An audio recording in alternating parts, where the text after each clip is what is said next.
Welcome to another episode of DD on the Spot. As always, I'm your host, Ryan Johnson. Before we get into it with our guest here today, well, you should recognize her if you're familiar at all with the fitness industry, especially in Australia. We have Aisling on the podcast. She's coming to us, like I said, from the land down under. She's an IFBB figure competitor as well as a power lifter, but most importantly, she is our current guest. Aisling, thank you so much for coming on. Thank you for having me.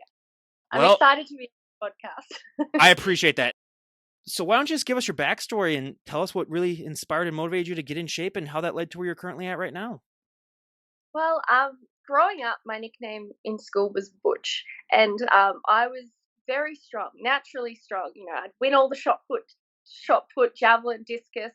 I remember beating my grade 5 teacher who was male in an arm wrestle. So I was naturally very First of all, strong. how did that guy show up to work the next day? Because that would have been one of those things where it's like, dude, you got to retire after that. Like, you can't. I think he really liked me. Like parent-teach interviews, I think he always had really positive things to say. He probably was just very impressed.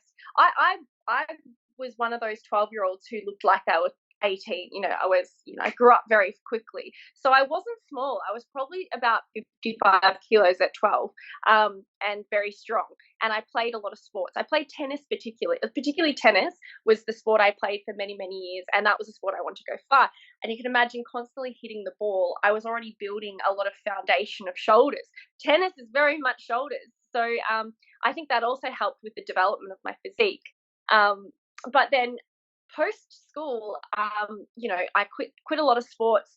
I would start training, but immediately put on all this muscle. And this was a time, this was the early 2000s, late 2000s. This was a time where it's not popular. Like any kind of muscle was just not, it was seen as taboo, and it was seen as something that was not attractive.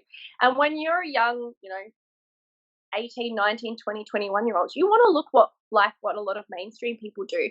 And so anytime I'd train, I'd just put on muscle. And it was so confusing because I was like, people would tell me, like, if you train at the gym, girls think they're going to put on muscle, and it's a myth. You don't put on muscle that easily. I was the exception to the rule. And I was like, what is wrong with me? And I had boyfriends that would just, they weren't into it. They would say, stop, put down the weights, no more weights, only do yoga. So, I wasn't, when you're young, you just want to do what pleases society and you want to fit in. So I would stay away from weights for a lot of those years, waste a lot of good years.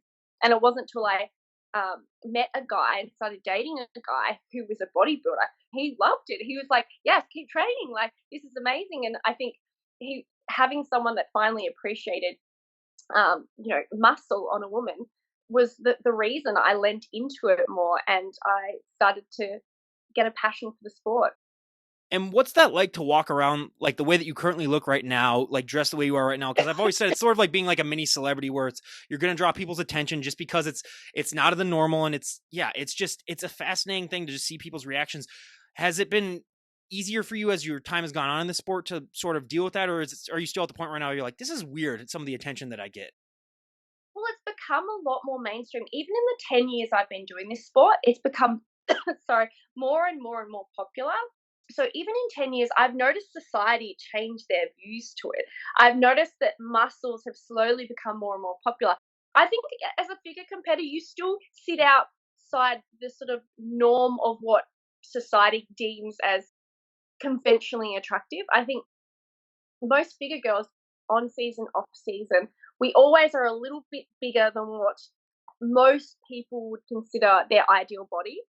I think bikini is now starting to be seen as that really ideal physique for a female. Like, by ideal, what mainstream society thinks is like stunning. Whereas a figure girl, you're sort of still slightly outside that. But I do think society is a lot more accepting of it, appreciative of it, and they're seeing us as feminine. I think the narrative has shifted, and it's exciting to be now in that generation where we're appreciated. But I would say I don't notice it. I think I'm not really aware when people are looking at me. I think I'm just blissfully unaware. Also, I can cover, if I'm wearing a long sleeve shirt, I honestly look like just anyone and everyone, because I sit at 57 kilos off season. So if I put a jumper on, I blend in. I almost can catfish everyone into thinking I'm just like a tiny little girl. It gives me a complex though Be sometimes when honest I'm though, do you wearing. live for those reactions like when you take the sweater off and then you see everyone's jaw Yeah, drop? it's funny. It's funny when I go to the gym and I've got a big, particularly when I'm in prep and I've got really cut delts. I go to the gym with my jumper on, and then it's like when I take it off, and I look like very skinny, and then when I take it off, I feel like people are probably like, "What? Where did that come from? Like, where did that come from? I wasn't expecting that." And in fact, sometimes, like, I did an Instagram reel the other day where I had my arms behind my back to just look very normal, and then I went like this, and it's like that transformation um, is probably a bit of a shock. I actually had a bit of a joke one time where I was like, imagine if I went out on a date with a guy that was not into muscular women, but wore like a long sleeve top. And at the end of the night, I take it off and I'm like, right. And I to go home. And it's almost like, imagine the story you tell his friends. I was on a date with this girl. I thought she was real pretty and attractive. And then she took her shirt off and there were these huge arms. I was catfished. Like I just thought it would be funny to like catfish someone in that way. Obviously I'm never gonna do that. But yeah, I'd say for me I think it's really important to say I guess I like to look as girly as possible, but at the same time I love to show a bit of muscle in the gym. Which is why I really appreciate when I first started like following you and really getting like when I was being recommended you a few times. I followed you. I was like, yeah, she does find the perfect balance of balancing the muscles and the femininity. Because some people think that you can't have both. They think, oh, you got to go in really hard on one or the other. But it's like, no, you can definitely find a balance between both. And she's a great example of that. And how important is that though to you too to just show that like, hey, yeah, you can definitely have a balance between the two. So, well, I'm actually very flattered that you think I look very feminine. I've always been into hair and makeup and you know dressing like a girly girl. So, I mean, for me, I would never want to sacrifice facially my appearance. So I would never want to go dive so deeply into this sport and put it before, pushing my physique to a certain level. I would never want to go down certain paths too heavily that would then affect. I think I've always wanted to maintain a bit of balance between how I look facially and how I physically look. And yeah, I think it's just important to just be careful in who influences you in the sport. Be careful in different roads you take in this sport because I think at the end of the day, I would never want to regret anything, and I wouldn't. I'm 36 now too, so I'm not getting any younger. So I wouldn't want to do anything that would too heavily jeopardize, I guess, how I feel about my my face or my look. So it's a balance that I've tried to maintain over the last 9 years, and hopefully I can continue to maintain that balance as I move forward. Well, and I just turned 30 a few months ago. And how did you deal with turning 30? Because for me, it was one of those things where I freaked out for about a day and then I was fine. You're young. I'm 36 and a half now. So I think you saying I look feminine, like I'm so complimented, but it's also about age too. Like, I also want to stay quite youthful looking.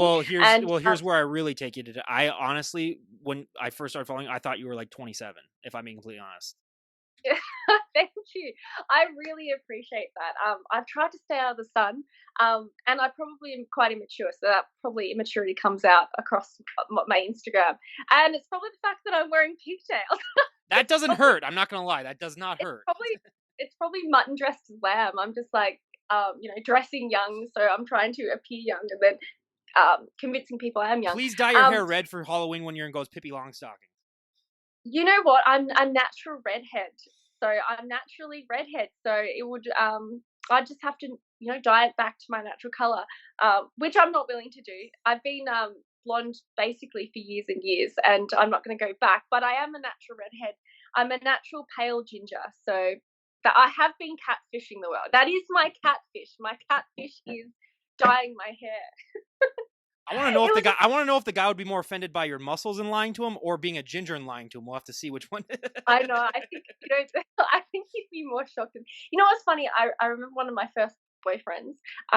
He didn't know I was a redhead for 6 months, and he went home to my childhood home, and there was a picture. I'm not just a redhead. I had an afro. So we went to my childhood home, and there was a picture of my family, and it was this little ginger fro, this little child with a ginger fro, and he's like, who's that? And I said, that's me. He's like, what? He goes, no offense. And I was like, here we go. He goes, would our children look like that? And I was like, I don't know. He was like, the shock on his face. I don't know if I should have been more offended, but I remember at the time I thought it was funny. You know what? I trapped you now. The one thing that you can do for me, Aisling, after this podcast is over is please send me that photo. I will not post it. I will not share it, but I am interested to see what that photo looks like. But no, that's my best friend. Shirley Temple. What is it? Shirley Temple. Is it Shirley Temple or the Annie? Annie, yeah. I was exactly like Annie. In fact, you wouldn't need a wig for me as a child. I could have just played Annie. My hair was perfect for Annie. Hey, my best friend in high school was a ginger himself, and believe me, I learned all the jokes and everything like that, so I could just throw them all out here, but I'm not gonna do that. But when you were getting started, what was one area of your physique that really, really took off, and what's been one area that you've just had to drag behind? My shoulders grew straight away, and I played a lot of tennis growing up, so I reckon there's a strong correlation between sports you play as a child and how quickly your physique develops as an adult. Tennis, I was constantly hitting the ball, and I played years. And one thing about my tennis game is I hit very hard, very, very hard. I hit harder than the boys.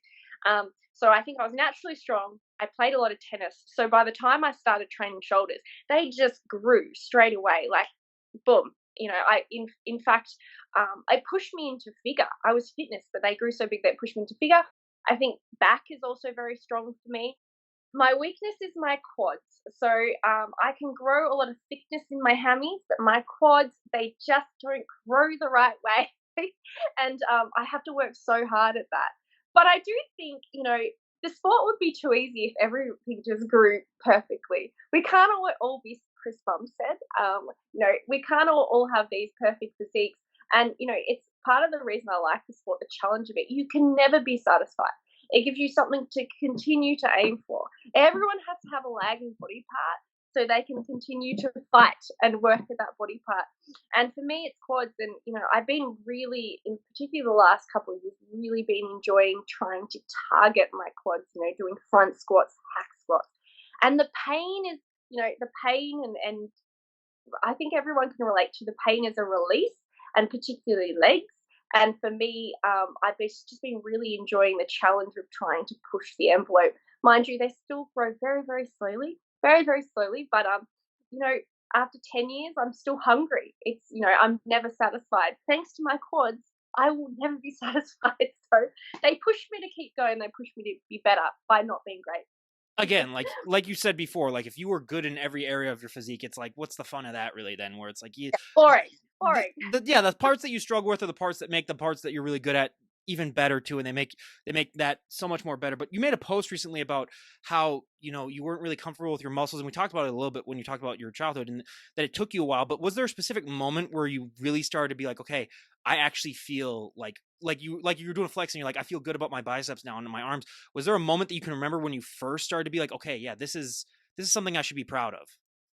It was probably the final few weeks before I did my very first season, where I was starting to see, I was starting to get more compliments. This was 9 years ago, and social media, without social media, and when I was walking around in public over the many, many years, and I'd have any kind of development, you're not going to have a community of people that go, wow, that's great. You're not.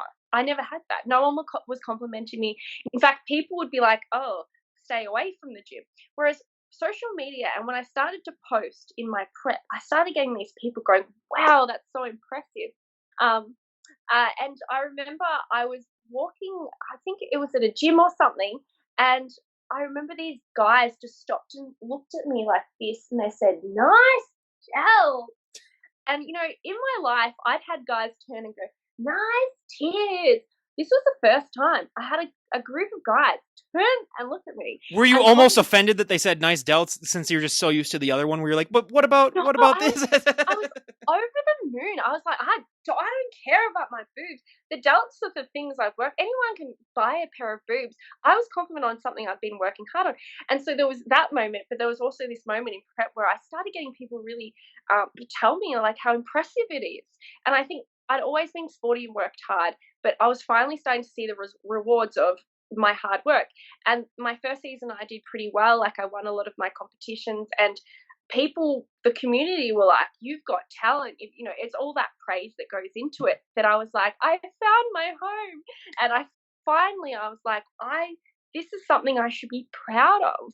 And it was only until I found that community through social media, through competing, that I was like, this is acceptable. This is something that should be embraced, and it's something that is seen as beautiful and not seen as something masculine. So that was the moment. What was your friends and family's reaction like when you first announced them, like, hey, I want to give bodybuilding a try? Um, it's funny. My partner at the time, who was a bodybuilder, he didn't think I could do it because he goes, you can't go a day without a chocolate bar, and I was like, true, but I think what he didn't realize is when there's a threat of standing in a tiny bikini looming 3 months away, you will forego that chocolate bar, knowing that you have to get on stage and stand and present and literally be judged on your body. I think for me, I'm one of those people that once I commit to something, I will do it. I've never pulled out. I am locked in. So as soon as I committed to that first bodybuilding show, I was locked in. And I think my family knew that once I committed to this, there's no telling her not to do it. I think their only concern was when I started to get very lean.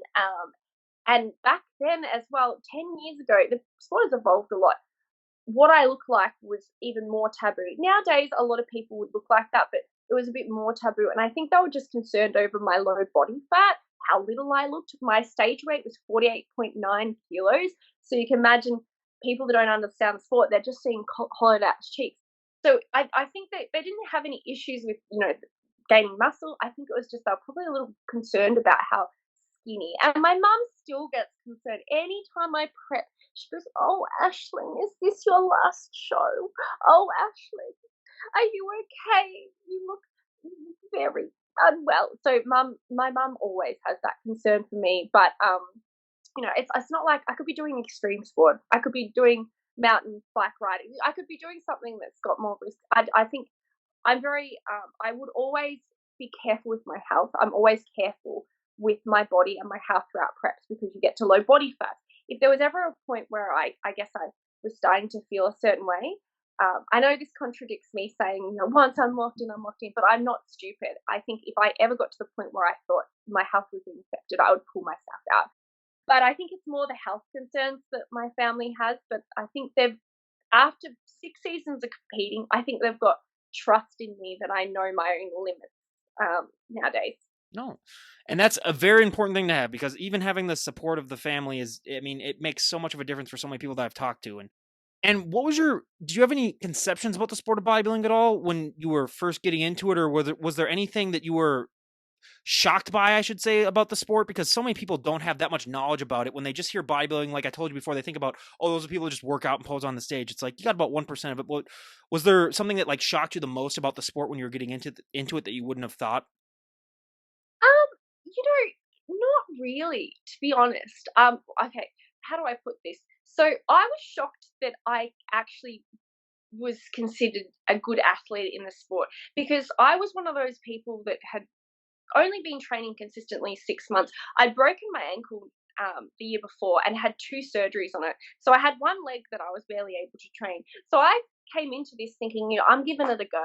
I'm just putting myself out there. I was kind of shocked that when I was starting to diet, how much my body transformed. I just was like, how do I have such a strong six pack right now? Where did these shoulders come from? So I think I was more shocked at how my own body could transform, and then I was equally shocked at how well I did, because I felt like I'm rolling in here on one of those quick preps where I haven't really been consistently training long. And then when I saw my pictures come back and I saw how I did, I guess I was just shocked that I was able to be competitive. But yeah, nothing shocked me too much about the actual people in the sport or the training or anything. I think it was just how I did. I was shocked at myself. more than anything. What's that like for you just to see your body constantly be transforming, whether it's going on prep or going in off season, just seeing your body just always be in a state of flux? What is that like for you mentally? Um, so I guess during prep, I find during prep I'm so unaware of how, I guess, freaky I look, and I say freaky because I have very big shoulders. So when I'm We can taking tell. when I'm taking videos and stuff when I'm in prep, I'm like, oh, I've got this bit of fat. I have that body dysmorphia throughout my prep. And it's only when I finish prep and I look at my videos, I'm like, holy hell. Like my shoulders look so big. But during prep, you're just unaware of it. You're like, because you're just constantly looking at your body. So you're constantly thinking like, oh, it's okay. That's okay. And I guess it's only afterwards you see like, whoa, you were lean afterwards. And I guess post comp, I think probably the only challenges is re-accepting your body start to look a little bit more normal. As soon as you put fat on your shoulders, you get less of that really dominant cuts in your shoulders, and you stop looking. You start looking a little bit more, I guess, like your normal everyday gym person. But in my head, I think I look like a normal everyday gym person right now. But I would think that people might look at me and go, "Whoa, she's got muscles." But I don't feel like that. So I guess the way I perceive myself is different to potentially how I look to others. Like I look in the mirror at the moment and I think, I wonder if people actually know that I train. Like that's how I see myself, whereas people probably see my physique. So there's a lot of body dysmorphia. Um, but I would say that after 9 years of competing, the more you compete, the more you're accepting of your off season. The more you go into off season, you're like, yep, this is it. Whereas I think new competitors, after being so lean, when they start putting on weight, it can really get to them. It can make them feel really like, me feeling that little bit of, oh, I don't look like I train. I'm still going to go to the gym, but I know a lot of girls that do their first season, they feel so bad about their body. They don't want to step inside a gym anymore. And it turns into this cycle of not going to the gym. Then they feel worse, and it can really derail them. So I think it's really important for mentally to really prepare if you're a coach or client about going into off season, because that once that derails. I've seen girls come and go in the sport over 19 years. Girls come in, look amazing, go into off season, never heard of them again. Never heard of them. And the sad thing is they probably had that passion for the sport prior to doing a prep and a competition. And afterwards, because of the change in what they're looking at, it's put them off the sport so much that they quit. They don't even want to go to the gym anymore. And I think that is probably the sad thing I've seen in the sport is how people see themselves visually has then potentially pushed them out of the sport because they don't feel like they belong or they don't feel good enough to be at the gym. So How would you best describe body dysmorphia to just your normal person that that just doesn't understand? Like, because the normal person, again, they must give you heartaches, and you must give them heartaches, and on your part as well, because they'll look at you and they'll be like, "How do you think that you look fat, or how do you think that you look out of shape?" And then you're thinking to yourself, like, "Oh my god, I just look so terrible." But how would you explain that to someone who's not really familiar with it? I'll sum up my own body dysmorphia. If I don't have a six pack, I feel fat. Like if I don't visually have strong definition abs, which is wild, right? And because I look at magazines where someone you have to squint to see any sign of an abs, or Magic Mike where they're like, "Ooh, abs," and I'm like, I don't really see much abs there. Like I barely see abs. Like I so bad. But that's I guess how bad my body dysmorphia is. That being said, like lucky for me, all the fat's in my legs, so that's I can maintain definition in my stomach. But I'd say it's just these such high expectations of my own physique, and I think it's like when you've got a mum or a dad in a sport and their child is doing their best, but they're constantly on them like, "You're not good enough, you but do better." I'm my own mum in the background. My mum doesn't care. No one's in my ear going, "You're not good enough. You don't look like you're training. You need to stay leaner." My coach certainly isn't. It's me in my own head going, you need to maintain this unrealistic standard of what all year round. So, I mean, it's gotten better over the years. And even now, I'm so much better off season than I used to be, probably like 10 or 11 weeks into my off season. So much better mentally than I used to be. It used to take maybe 2 to 3, 4 months adjusting. Um, but one thing I do to help is I generally do powerlifting comps straight after a bodybuilding show, because the way you deal with weight gain and still enjoying your sessions is mix up with start doing some heavy, you're gaining fat, so you should be gaining a bit of strength back. So lean into that. Make it so who cares about what I look like? I'm doing a powerlifting comp. It's how much I'm going to pull or squat. I found that a really good rebound from comp, and then it's given me a little goal. It's made me not unhappy with gaining weight, because I think the weight gain is going to make me stronger. So it's shifting that mindset post comp has been easier from going straight into powerlifting comps. Is there one number of a lift that you're the most proud of for your powerlifting career? Do you know, I think that powerlifting's getting so extreme now. Like the lifts people are doing are so crazy. And I've always been a very small fry powerlifter, very small. Like I've competed in 56 kilo class 5 weeks ago, like very small. I competed in 52 kilo class a couple of times. But I guess in 52 kilo class, I think I got a 77.5 kilo bench. And I think that's fairly impressive. I think that's probably because small girls can't really bench. So being in under 52 and getting a just under 80 kilo bench, I think that was probably my most impressive lift. And what else? I think, I don't know, like in my powerlifting comp I did 4 weeks ago, I think I was almost most proud of that comp. I did no prep. I hadn't used wraps. I rolled in and at 55 kilos, I did a 145 kilo squat. I did an 80 kilo bench with an injury, with a bad injury, and then I did a 155 deadlift. So at 55 kilos, that's a fairly decent total for a girl who's just gotten off a bodybuilding show, done zero prep, and so I guess I'm proud in general of that. But getting that total, I think it was about 380 total at 56, feeling good at 56.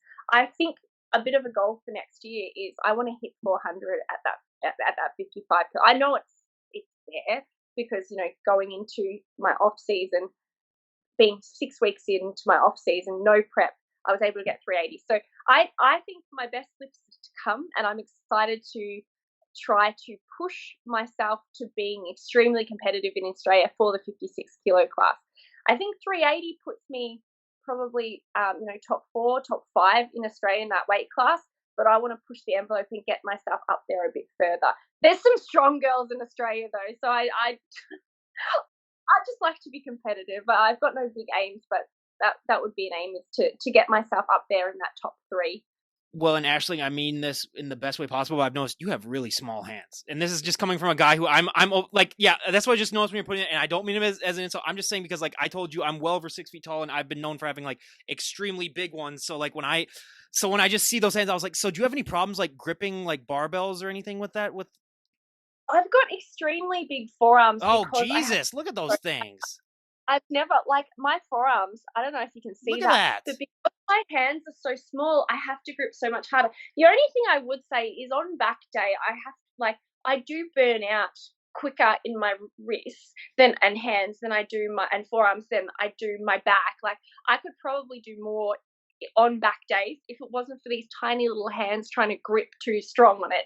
So, I've never dropped a bar. So like on a deadlift, I've never lost a bar, because whereas I've seen people lose the bar from grip strength. So I probably have very, very solid grip strength. The only reason I think it can be problematic is when, doing high rep ranges, that's when the fatigue of trying to grip with these small, tiny little hands takes over. But I guess the big lifts have never been affected. Like I can pull all day long. I can pull heavy for 1 or 2, 3, 4 reps. I think the only times these tiny little hands affect me is on, higher rep ranges. Here, let's see those forearms again. That was insane. Yeah, that's ridiculous. Good God. And these are small at the moment. You bodybuilders, everything. Every time I always run into it, no matter what, I could see someone right before they go to the Olympian. It's going to be, oh, these are small right now. But I'm just saying that's one thing that I hear all the time when I laugh. That makes me good at arm wrestles, because I've got really solid these Okay, forearms are now very. that I think about it, you beating that professor in 5th grade really does. It makes a little bit more sense now. But are you really being honest with me when you tell me that you almost weighed as much when you were 12 years old as you do now? Well, yeah, I went through this is probably too much information. I went through puberty at a very young age, at 10. So I already looked old. Like I was, I had a CD cup by the time I was 11. So I think when you do go through puberty young, you're already sort of at your size. Like I also stopped growing when I was 11. So I was this height too at that age. So I reckon I was at least 50 kilos and at that age. And then I just haven't changed. I just stayed exactly the same. So yeah, I'm not lying. I remember being at the back of the class for photos because I'm 5'2.5". I was definitely in the back. I remember all the boys were like up to here on me because I shot up and then stopped growing. Yeah. That's exactly what happened to me, where I'm 6'3" and I shot up when I was like in 6th grade and I just stopped growing. But the funny thing is that I was at a high school reunion last year, like our 10-year reunion, and I'm the shortest one in my friend group now by like at least Really? 2 inches. Yeah, everyone got to be like super, super tall for some reason. So I don't know. So the exact opposite happened to me, where it's like, yeah, everyone finally caught up to me, and I was just like, wow, this is actually insane. And how is this? My 5'11", so she What? got all the height. Yeah, she's tall.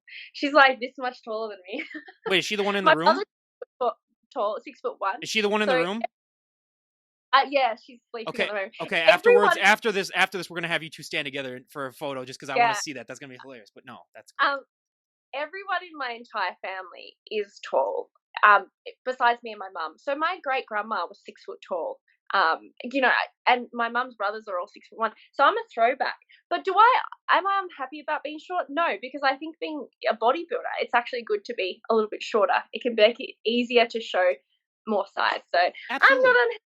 No, absolutely. I've always said I have a soft spot for two types of groups on this podcast. The 6 footers, just because, like I said, I know how much harder it is to put on muscle when you're like super tall. So if you're like over 6 feet, especially as a female, then I'm like, okay, that's a special place in my heart. And the older guests too. So like if you're in like your 60s or 70s and you're doing this, and if you're a tall old person too, that's a winner right there. Where I'm like, okay, yeah, that's the biggest amount of respect. But speaking of the devil, my fiance did tell me that I need to ask you, what do you do for shoulders? Because she took one look at your profile and then she's like, Ryan, I got to figure this out because we are getting married in July. So she's like, I need to, put on at least an inch in my shoulders for my wedding dress. Well, I've actually had an injury that has stopped me. I did shoulders the first time today that I have in the last month.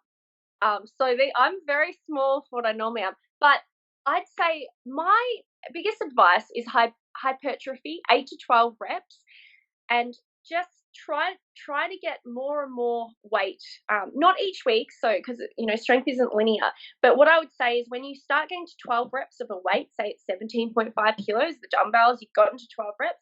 Next week, go to 20. You might only get to 8 reps, but stay in that hypertrophy range, and then work your way up. I'm a real big fan of free weight as well. So, dumbbells. Machines are great, but I think for my hypertrophy range is dumbbells, free weights, because there's a lot of stabilizing too. So you're going to work multiple muscle groups. And if you're not pulling a face like this on your set, you ain't working hard enough. So for me, it's about pushing to that. You push to the point where you literally can't physically push without failing. So push to failure, 8 to 12 reps, but push the weight in between those rep ranges to failure. So it's increase the weight. If you're getting to failure at eight reps, stay on that weight. Next week, you might not get 9 reps, 10, 11. It might take a few weeks. Then you're getting to 12 reps on that weight. Go up. I know it sounds very simple, but that is the way that I feel like I've put on the most size is by following that. Have you ever almost gotten into trouble when you're pushing it as hard as you can by maybe overdoing it a little bit? Well, I think the injury I have was done on bench, so I think bench is probably my Achilles heel for pushing things too far, and being a bit vulnerable. But shoulders, no, I just push. If I fail, they just come down and they drop to the floor. So there hasn't been I guess some dangerous moments. The gym is not a dangerous place. I say that people do injure themselves, but if you are smart in how you train, the gym should not. The weights aren't coming at you. They're not going to fly at your head. You have control over them. I'm a big fan of MMA, and I ring girl actually at our local MMA, and I look at these fighters thinking, you're in danger. You are going into a cage about to be hit. From any angle, you can't predict it. Even you can move a certain way and twist your ankle or break your arm on certain moves. The weights aren't attacking you; they are sitting there, and you control what you're doing with them. So I think as long as you get to know your own body, do things safely and with limits, pushing yourself, but getting to know your body, it shouldn't be a dangerous place. You shouldn't be risking life and limb every time you step in there, unless you're doing gym bro stuff, I would say. That was my high school years where I'll be honest, I had a few moments like that. Nothing really bad ever happened, but it was just being a dumb kid. But being a ring girl, be honest, have you ever had the time where you've ever thought like, I wonder what would happen if I stepped in that ring? I think, yeah, yeah. But, I have so much respect. I'm not silly. I understand how much training goes into being a fighter. BJJ, it doesn't matter how big you are. You can overpower huge people. They are trained fighters. I'm just trained to lift weights. I would never be naive. And I am a good wrestler, though. I know I'm strong and I can wrestle, but I also know they have so much more knowledge on how to move their body to twist me into positions where I could potentially have to tap. So I'm not naive to how badly I would go, but I do have those moments going, I wonder how long I would last. So I think it's more like I would. It's not whether I'd win, because I wouldn't win, but when I see the girls fight, I'm like, I wonder how long before I would tap. I wonder how long before they would get a few hits. I wonder if I'd get a few hits in. So that's more how I feel. But it's good. I think the MMA girls who fight in, at the league, whatever. So the enduro fight series, they have a lot of respect for me, which I'm like, girl, like, you're the one getting in this cage. You're brave. But they often have compliments, and they're like, oh, I watch your Instagram, I see your lifts and stuff. That's so awesome. So I feel very flattered when someone who fights in MMA thinks I'm cool. I'm like, I'm not cool. Like, this is easy. It's lifting weights. You're actually getting attacked. I think your street cred is so much higher than my street cred, but it's nice. I think the respect goes both ways, and I feel good about that. I'm not just a ring girl prancing around. I think they know that I'm an athlete myself, and there's some mutual respect there. Well, speaking of sports, have you tried playing tennis now that you put on all this size and just seeing how different it is? I have a couple of years ago, and the muscle memory came back a bit, and I was not bad. I would need to practice a lot more, but yeah, I still hit the ball very hard. I used to hit the ball very hard and flat, and I had a double hand, a forehand, and backhand. I would just smack the crap out of the ball. I've hit so hard, so flat that if you plopped the ball to me, you wouldn't, no chance. You straight in. So I was a very aggressive tennis player, and I loved it. But that being said, I probably struggled a lot with really spin plays that played a lot of spin would be problems for me, and restricted to my reach range with having a double hand, forehand, backhand. But if you put in my sweet spot, it's game over. You ain't getting that ball back. No. Yeah. But yeah, I was okay. I just probably wouldn't be able to win any comps at the moment, because I'd need a lot more practice. Well, and plus the cardio, when you get bigger, people don't understand you're not really as your cardio isn't nearly as good as it was before. So you probably tire yourself out a little bit too much, which I remember when I put on a lot of size and I tried to play baseball, like I was drained running around the bases after a couple of times, and I'm just like, yeah, that's what happens. But speaking of just the size that you put on, like how much has that added to your self-confidence too, especially being a shorter person, which, knock on wood, I don't have to, think about that when it comes to just the world can be a little bit scarier when you're on the shorter side, especially as a woman too. But how much has this added size really put on for your self-confidence, just to realize that like, hey, I can, it puts on a strong image too. And a lot of people then might not want to mess with you as much as they would if you were just some like really skinny 5'2" girl. I think I'm a very goofy person. I think when you meet that took me about 30 seconds to figure out the moment you picked up the phone. I'm goofy and gentle. And I love it. I gotta say that. And I think in real life, this could be the body dysmorphia. I'm super less impressive in real life. Like, put it this way, when I'm in prep mode, I compete at 52 kilos. If I've got a jumper on and I say I compete, people ask me, oh, ICN bikini? I've got lots of friends that do that. And I'm like, no, I compete in IFBB figure. There's a big difference. ICN is, the the natural federation like INBA. And so I have people who, if they see me in clothes, just assume like I'm competing against their friend who competes in bikini in one of the So federations where you're not even allowed to have a. they look at that and they ask you if you're a bikini competitor. Well, no. If I've got so I prepped over winter, so I just started looking smaller and smaller in my big jumpers. So yeah, so I think for me, I don't always feel big. I think in certain clothes I don't look big, but I think yeah, like I said, the body dysmorphia. I don't notice that I'm big.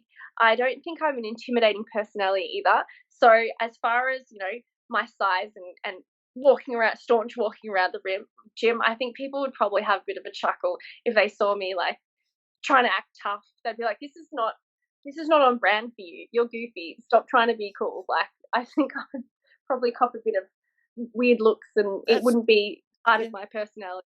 Well, I mean, that's true, but I mean, like, well, even like in situations though where the people don't know you, and then they're like, oh, they might know that, like, hey, let's not mess with her because she just looks like she takes care of herself. So, Well, there's, I think they might, but I don't notice it. I think when I'm in the gym or in life, I'm not very good at being aware of what people their expressions and what they're. I did have a boss though once that one of my bosses turned to me at work and he goes to me, "I'm so confused because your face looks so girly." oh Because my god, but then when you're wearing, he goes, "When you're wearing tops, like your arms, they look so out of place."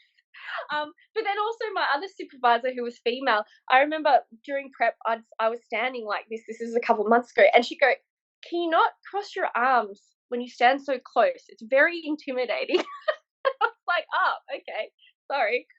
So yeah, I think I work in a sort of more mainstream job, nothing to do with fitness, and I think in the workplace they get used to me, but also sometimes they have the moments where they're like, "Oh, you're being very intimidating right now just by standing there with your arms crossed." So I guess it is noticed, and maybe I am intimidating people. I just don't know it until they verbally what's the say it. best joke that you've heard someone make about your size that even you were like, okay, that's hilarious? Is there one that comes to mind? I can't think of anything. No, I can't think of.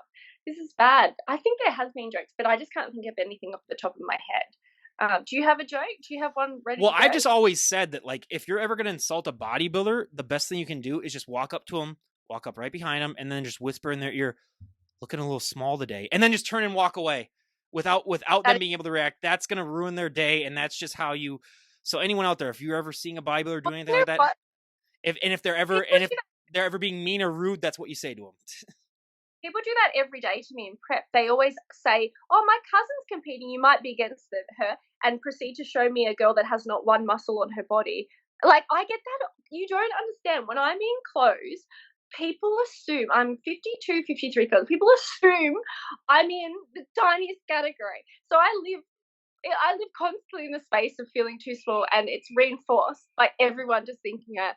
And it is, I have to, but Canberra's very cold in winter. So it would take me literally just taking my shirt off and walking around like this, which I can't do. Sometimes I won't, my ego gets to me and I get my phone out and I'll show a video. This happens occasionally to them who's just showed me their cousin's sister's auntie's cousin who has not one muscle in their body. In the category she's in, you're not even allowed to have a six pack. And I show them something of me. I said, "Oh, I don't think we're going to be in the same category." And their expression is like, "What is that you?" And I'm like, "Yeah, yeah, no, I won't be competing against her. I'm in bigger. I'm in bigger.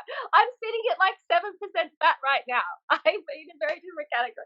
So I guess sometimes the frustration gets me, but I need to be like humble and I need to understand that. But yeah, sometimes it can be frustrating being asked if I'm in the same category as girls that are just half my size. I guess it's the same as a male bodybuilder being asked if he's competing against someone in men's physique in a in a smaller federation. It's the same thing. But I live like that, so.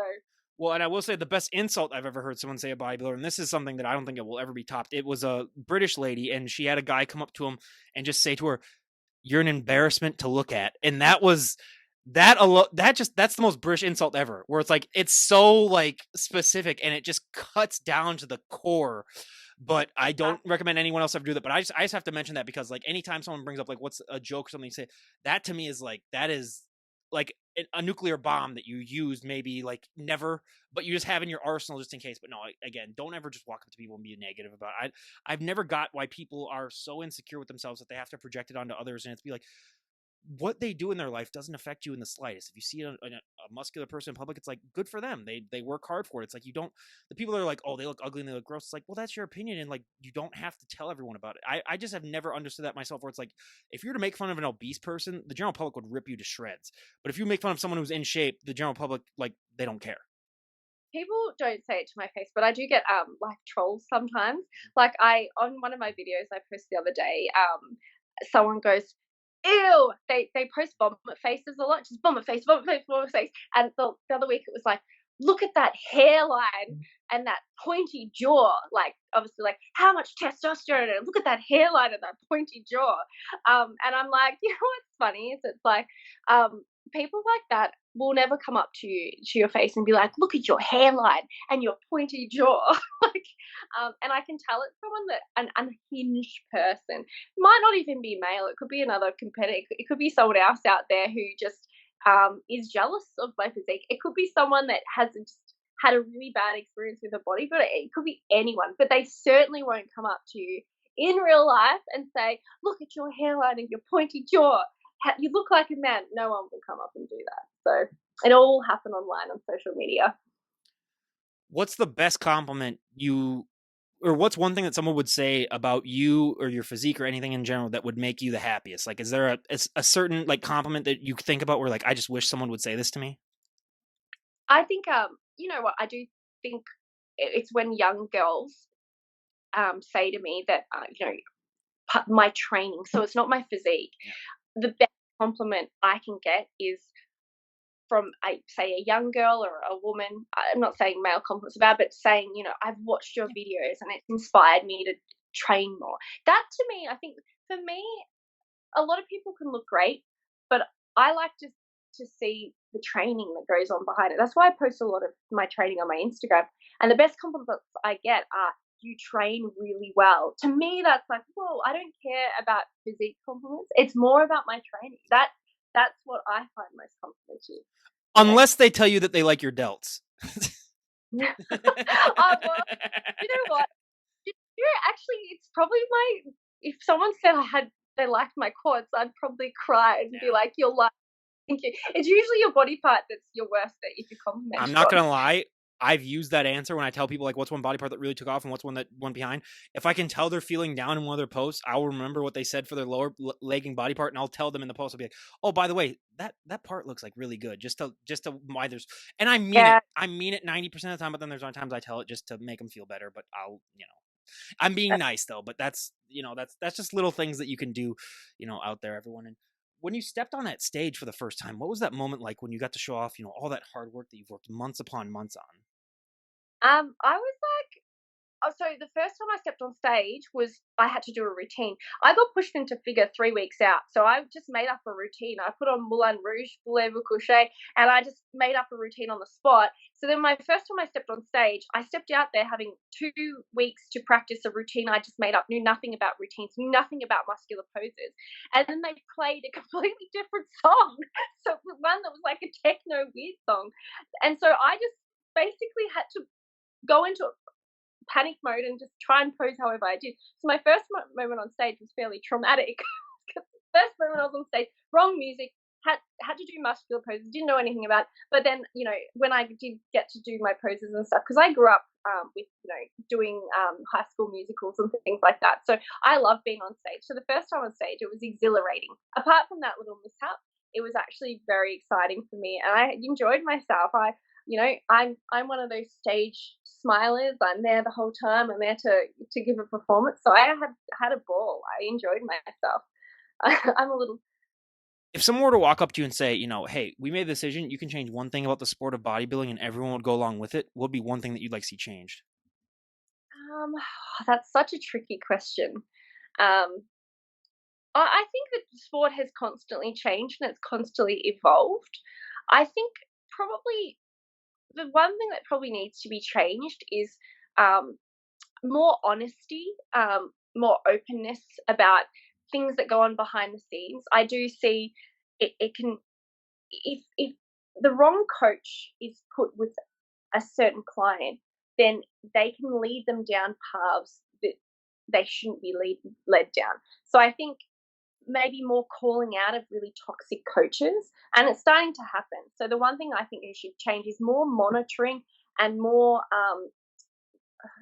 I guess, yeah, more monitoring of bad coaching and a way of stopping the dangers that exist with a coach that can be have such negative effects on someone's lives. Like you think of a psychologist. If a psychologist was doing a really terrible job and doing making all these mistakes and damaging someone, then they would lose their license. But there's no coaching license. So there are coaches out there that can be really dangerous and damaging for people entering the sport, but there's no policing of that. I mean, people, there's murmurs behind it, don't go with him, but they continue to exist. And I guess, like psychologists and other, areas of, doctors, nurses, etc., having some sort of license or having some sort of, it's a bit of a wild west, as we know. There's not a lot of, and people don't even have certifications that are coaches and stuff. So I guess the coaching world, I think one thing I would change is having a higher standard of what someone can be a coach at, and then having the ability to remove that person from the sport, and if they're not doing a good job. Yeah, I agree. There's a lot of bad influences on there, and I've heard so many stories, and I just think there definitely needs to be more put out about that. And when we do have you on in a year, because I'd love to have you back on in a year and just give us an update on what you've been up to, it was such a I delight to love. talk to you. No, you're such a great conversationalist. I was going to even tell you this off the record, but I'm just going to tell you on the record. Like you've been an absolute delight. And where would you like to be at in your bodybuilding? Where would you like to be at just in your overall life? What are some goals that you'd like to have achieved a year from today? I honestly love the sport, and I'm I think the thing that can people are, I guess, very impatient. They just want, pro cards. They want this, they want that. I'm not I love the journey of the sport. My favorite saying is life is a journey, not a destination. I think people are so focused on the destination. So in a year's time, my biggest goal is to still love to train, love to compete. Potentially, I would love to be, prepping for another show next year. But as far as my goals, it's never the destination. I don't have like, oh, I just want this one thing to happen. And that's why I think I've been around so long and I'll continue. I just enjoy the journey. I just literally love the sport and everything about it. So no big goals. Just in a year's time, I'd like to be having a conversation and still being as enthusiastic and still enjoying every aspect of it. That's my goal. Well, I'm not going to lie. Ever since being a baseball pitcher, forearms was the big thing that we trained all the time because it would help with your rotation with your pitches. So the moment with your forearms, I've been trying not to think about it the whole time, but I've been, jealous. But be honest, have you ever just like thought about like, what if I just like trained them so hard and just got them as freakishly as possible? Because like if they're that genetically blessed, like just like Yeah. let's just see how crazy we can make it. No, but now I'm going to start. In a Do year's it. time, we'll check in on my forearms. We used to I'll do add forearm the big thing that we exercise. do for pitchers is that we'd have like the weight like on a string, and then we would have that thing where we would just then do that the whole You, time to get it you up. send me if you send me some forearm exercises, I'll train them up and we'll see how big they are next year. I'll That measure them. I'll show you. you can be my Frankenstein monster science experiment. We can see how big we can get Ashley's farm. But no, like I said, it was an absolute delight to talk to you. And like I'm gonna be honest, going into this, like sometimes you don't know how it's gonna be, but like the moment you started talking and when you picked up the phone, I was like, okay, yeah, she's a natural at this. You should honestly be doing your own podcast. Honestly, like you're just a talkative person. Absolute I'm blessed. delight. Well, No, if you ever need a host, I'll be here. oh my God. See, then this is the problem. Like, if I had the Joe Rogan money where I could just fly people into like a studio somewhere and do it live, like it would be so much better. But we're not at Yeah. that point yet. But again, thank you so much. And everyone, go and give her a follow on her Instagram page down below. Buyer beware. You will get inspired to get off that couch and stop eating all those Twinkies. But again, Aisling, thank you so much for coming on. It was an Every absolute like, delight to talk to you. every like to the video is another rep of forearms. So we'll see how big we can get by how many likes we get. I don't know if you want to do that because what if this becomes like the most viral thing of all time, and the next thing you know, you're like, I need to do a million forearm exercises. Yeah. No, no, that's great. No, and again, just trying to get some likes. And absolutely, some, absolutely, absolutely. Well, everyone, this is Ryan Johnson, DD on the spot, signing off. Have a great day, everyone. Well, one thing that I did want to ask you though is that now that you've been bodybuilding for so long and lifting for so long, do you remember at all what it was like to be? I'm not gonna say like small, but or weak, but like, do you remember what it was like to have those limitations, or has it gotten to a point where you've been doing this for so long that you don't even remember like what it felt like to be at such a different body type? I think, it's funny because in bodybuilding, you still go through so many different body types, but what you consider small changes. And I guess that's part of the body dysmorphia. So I feel very small at the moment because I've been restricted in my upper body. So I almost would feel smaller now than what I did probably pre bodybuilding because you're not noticing yourself as being small.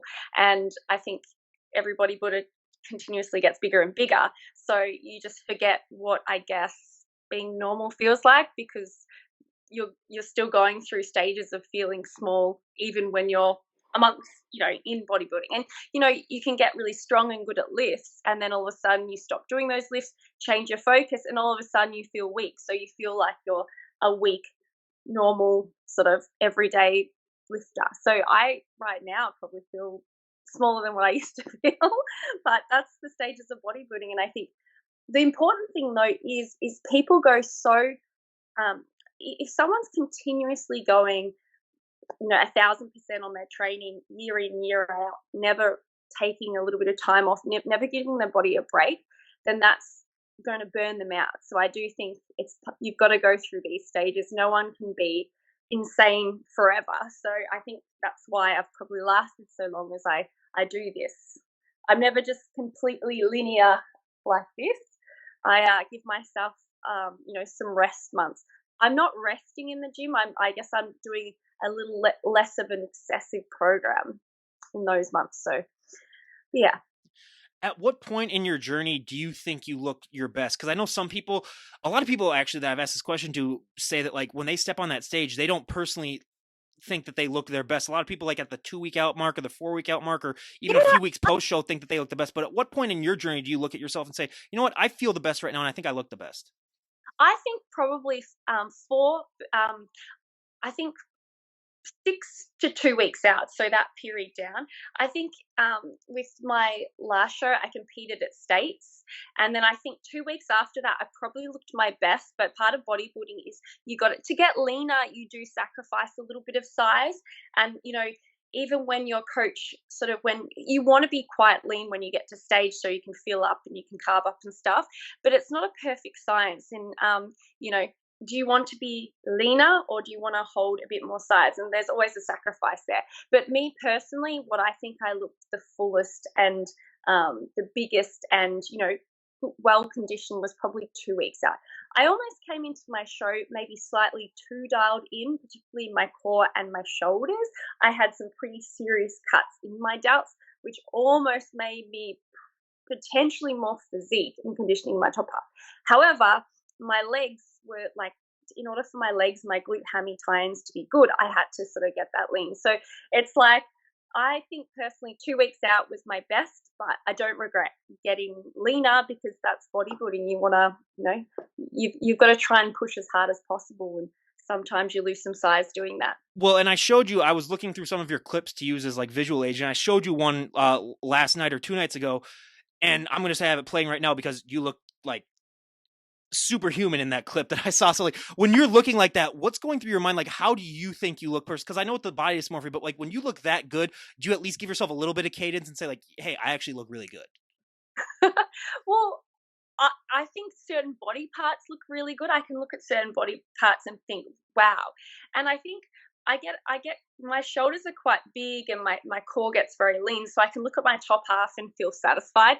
But then I look down and I see, my quads, which I'm not a fan of. So I'm always drawn back to reality. And I think it's good because it keeps pushing you during a prep. If you just look at your body, for instance, at about 8 weeks out, I'm absolutely dialed in. I have probably the same conditioning in my core as most male bodybuilders. Like I have veins all over me. This is 8 weeks out. However, my legs aren't in yet. So it's like if I was getting too wrapped up on how great my abs looked, then would I push to keep going? Like I think it's important as a bodybuilder to look at your worst body part and make the assessment of how you overall look versus looking at your best body part. Because if I'm ready, if I competed in men's physique, I would be ready to get on stage 8 weeks out. Because honestly, because my legs are the main thing that takes to get in, and that's like a lot of females. Like if you gave me some board shorts, 8 weeks out, I could get on stage, men's physique, and present well, conditioning wise. But that's not how the sport works. And yeah, thanks to my legs, I've got to keep pushing. And my first coach said this: if you've got 2 glasses of water, one's your legs, and that's a full cup, and then your core is like my core has less fat in it. That's only half full. If you pour them out at the same rate, turn them back up. Well, yes, the half glass is going to be lower, and so is the full cup. But you've just got to keep pouring. That one's got to run out before that one will keep going. It's like that idea of you'll lose fat at the same rate.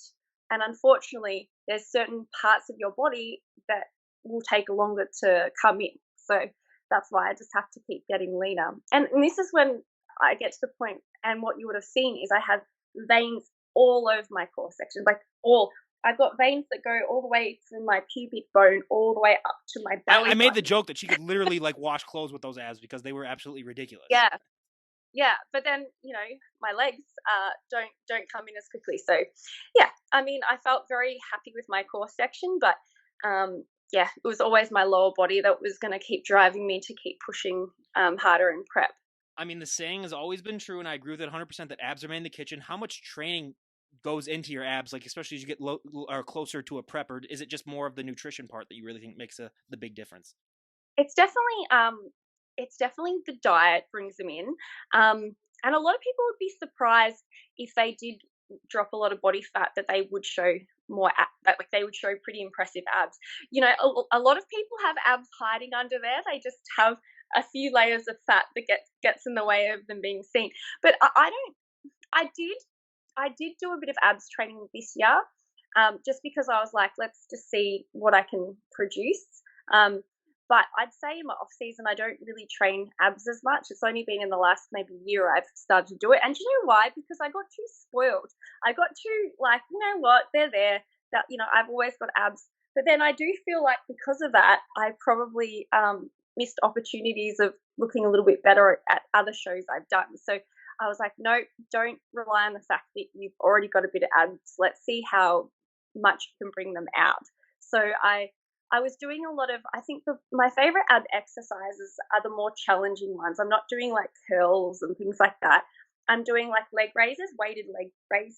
I find them really good. And my coach put them on my program once a week, but also ab rolls, like the ab roller.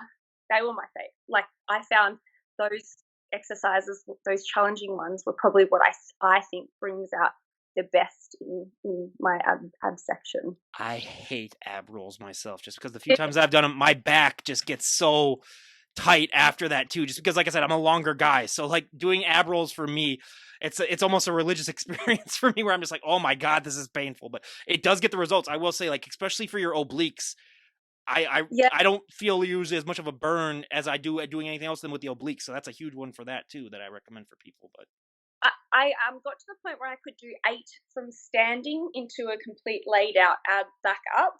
So obviously knees is easy, but I got to the point, my final one, I did 8, and I was like, I think that's impressive. And I had a few people inbox me going, that's pretty impressive. And I was like, but I was very light at the time too. So things get easier when you are lighter as well, if you're carrying less size. And things like pull-ups, body weight exercises have always been something I've been pretty good at. I can do some pretty strict formed pull-ups, 20, 25, wide grip, controlled, because I've always been good at them. But I'm also very light. People don't realize how light I am. When I'm comp lean, I'm 52 kilos. So it's a big difference between a 90-kilo guy doing pull-ups and me being 52 kilos. So, and I've got strong forearms too. So yeah. Were you that kid that was always crushing it in like the pull-up competitions at school? Yeah, Mum said like when I was really young, I used to climb up poles. Like Mum would go to a footy field at age like 4. I'd be like shimming up the poles and stuff. I was a little monkey for a lot of my life. I like to. There's always that one kid. There's always that one kid in every class that I've been in. But hey, they are usually the life of the party when it comes to being entertaining though too as well. And I mean, you've always, at least in the 2 times I've talked to you, you've had such a bubbly personality. Is that something that you've always just been blessed with? Well, I think I had I sent a picture of a red afro. I So didn't want to comment unless you want to comment on, but if she gives me permission, I will show the photos. And dear God, when she said that she looks like little orphan Annie, I showed that to my fiance. I showed that to my mom and dad because I was over at their place at the time watching, and they said, "Holy crap, that is like she should audition for the. If she would audition for the play, she wouldn't even need to get a call back. But I know. it is uncanny." No wig required. I had the hair naturally. Because I look like that, I felt like I was always getting attention, especially from old people. So I guess even as a young child, I was getting this attention, and I would love it, and I was always an extrovert and stuff. So I learned to embrace, meeting people and people touching my hair, and yeah, I've definitely been an extrovert my whole life. And I don't know, I really enjoy people, and I think if you really enjoy people, being around people, you will naturally be more bubbly.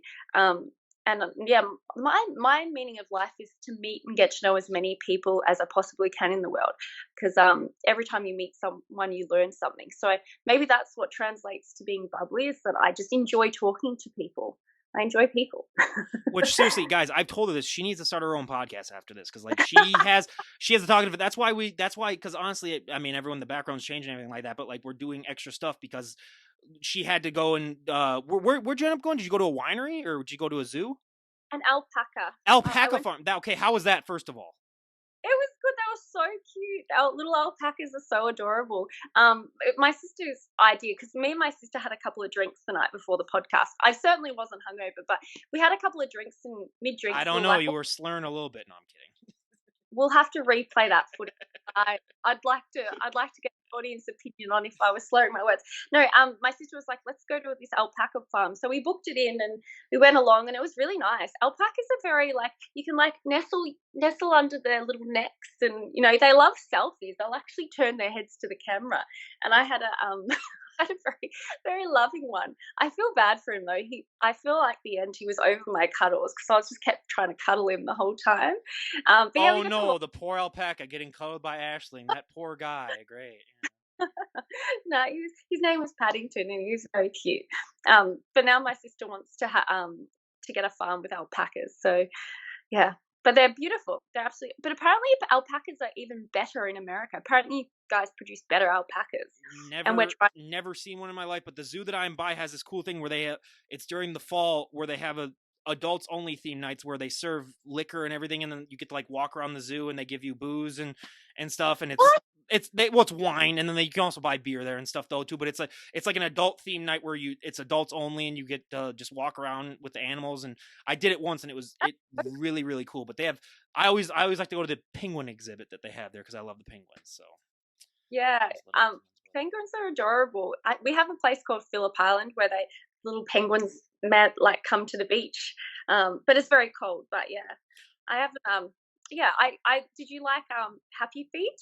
yeah, no, I really enjoyed it. Well, I was going to say, speaking of Australian wildlife, though, I am going to have a guest on from Tasmania next week, and the Tasmanian devil was my favorite animal growing up, even though I had like no really idea what because I like the Looney Tunes, and then I thought that was the whole thing. But then when I actually saw them in real life, I was like, oh, they're still really really cool. But I didn't realize how vicious those little things are, and that they have like the strongest bite for like any mammal around, and that they like literally can like eat horses whole. They're like little vicious little rodents. Really? Yeah.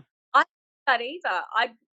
Tasmania is like a whole little other island. Yeah. Tasmania place in amongst itself. So, I mean, I've been there a few times, but I haven't really explored their locals. But it's funny, where I live, there's kangaroos everywhere, by the way. So, absolutely everywhere. So in Canberra, yeah, they're everywhere. So I know you might speak to some people in Australia, and they're like, oh, we don't have kangaroos everywhere. Where I live in Canberra, they're everywhere. If I took you on a walk to the mountain, there'd be like heaps everywhere.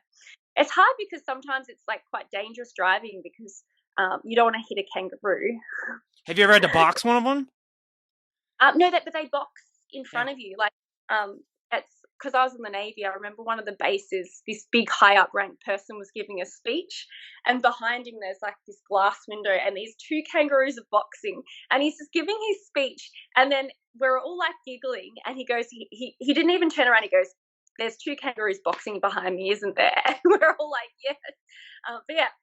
No, I just remember that one viral video where that kangaroo has that dog in its hands, and the guy goes and starts punching the kangaroo to have it let go of the dog, And then I was like, oh, those but yeah, Australian wildlife, it's incredible. And I was gonna say, I've talked to like a dozen or so Aussies, and every time I always got to ask them about either koala bears or kangaroos, because those are my two favorite for that. Well, and the Tasmanian devil. But I will say the one thing that shocked me was, for a lot of Australians, they say that they don't have squirrels over there and that they love squirrels. And I was like, oh, I'll send you videos of squirrels. We have like 24 of them right in our backyard. But yeah, they're pretty.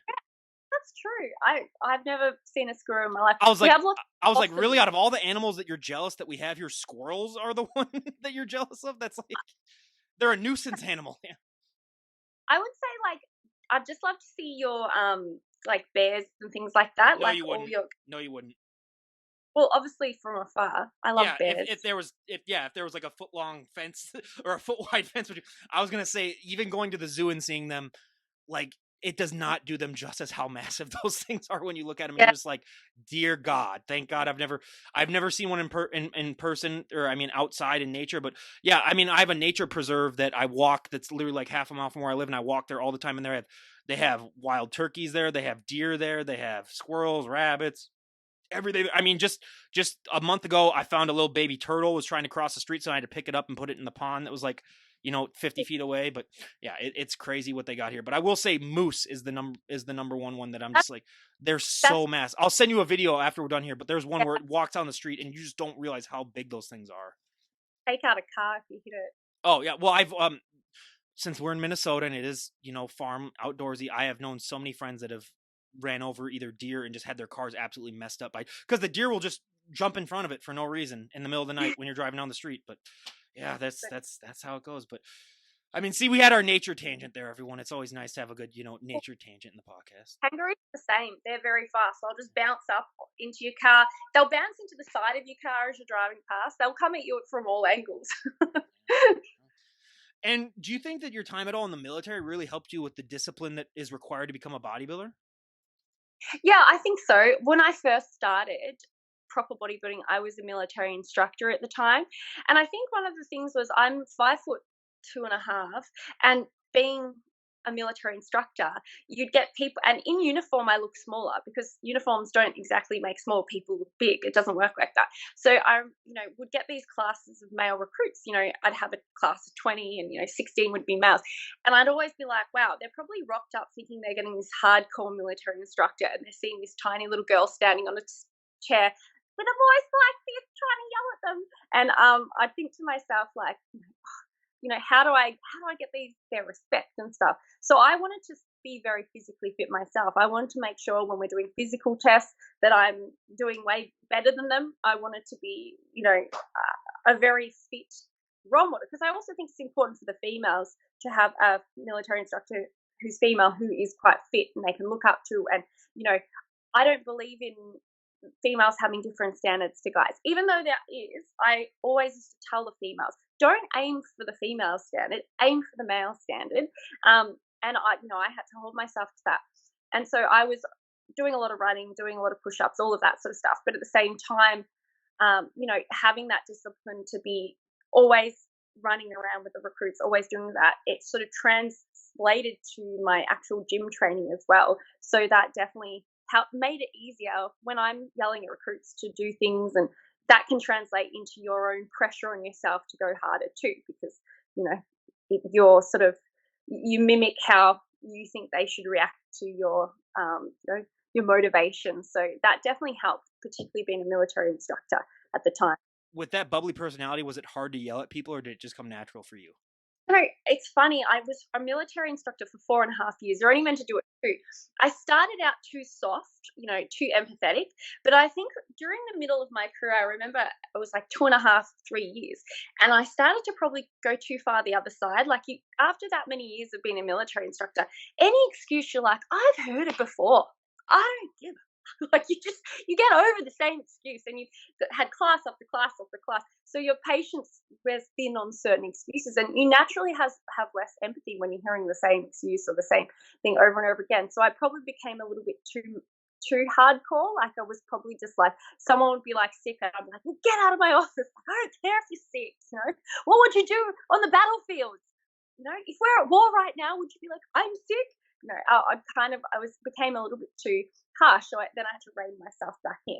So I think though, I sort of learned that you don't have to yell and scream though. I think the modern military instructor knows that there's more power in typing up a negative, a negative performance report. So I would look them straight in the eye. Eye contact is very important when it comes to disciplining. If you look someone straight in the eyes and don't move your eye contact away, that is much more intimidating than just yelling and screaming. And being in control is more intimidating than just saying "ah" at someone. So I'd also be like, I don't need to yell at you right now. I can sit here and write a report that will end your career. So that's the modern military, is not bastardizing. When I first joined back in 2007, we were absolutely beasted. Like, we were screamed at. I remember vomiting 3-4 times a session, being yelled at to just get back on the road.